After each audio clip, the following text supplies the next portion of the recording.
ಅಯ್ಯೋ. ಹಾಯ್ ಎಲ್ಲರಿಗೂ ನಮಸ್ಕಾರ. ನಾನಿವತ್ತು ದಿಶಂದು ಹೈಬ್ರೋ ಶೇಪ್ ಮಾಡ್ತಾ ಇದ್ದೇನೆ. ಹಾಗೆ ನಿಮಗೂ ಸ್ವಲ್ಪ ತೋರಿಸ್ತೇನೆ. ಈಗ ಒಂದು ಸೈಡಿಂದ ತೆಗೆದಾಯಿತು, ಹೇಗಾಗಿದೆ ಅಂತ ಹೇಳಿ. ಇನ್ನು ಇನ್ನೊಂದು ಸೈಡಲ್ಲಿ ತೆಗೆಯುವ. ನಾವು ಏನು ಹೇಳೋದಂದರೆ, ನಮಗೆ ಯಾವುದರಲ್ಲಿ ಇಂಟ್ರೆಸ್ಟ್ ಉಂಟು ಅದು ಬೇಗನೆ ಬರುತ್ತೆ ಆ ಕೆಲಸ. ಅಂದರೆ ಇಂಟ್ರೆಸ್ಟೇ ಇಲ್ಲ ಅಂದರೆ ಆ ಕೆಲಸ ಮಾಡಿ ಕೂಡ ಪ್ರಯೋಜನ ಇಲ್ಲ.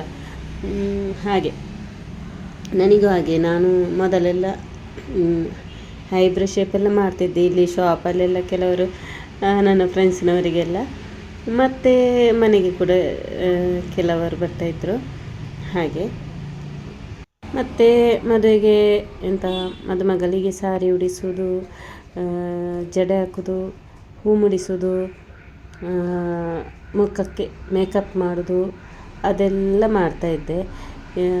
ಯಾವುದೂ ಆಗೋದಿಲ್ಲ ಅಂತ ಏನಿಲ್ಲ. ಹಾಗೆ ನನ್ನ ಮಗಳ ಐಬ್ರೋ ಶೇಪ್ ಹೇಗೆ ಆಗಿದೆ ಅಂತ ನೋಡಿ.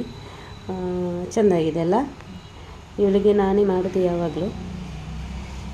ಹೀಗೆ ಈ ವಿಡಿಯೋ ಇಷ್ಟ ಆದರೆ ಒಂದು ಲೈಕ್ ಮಾಡಿ ಅಂತ ಹೇಳ್ತಾ ಮುಂದಿನ ವಿಡಿಯೋದೊಂದಿಗೆ ಸಿಗ್ತೇನೆ. Thank you so much.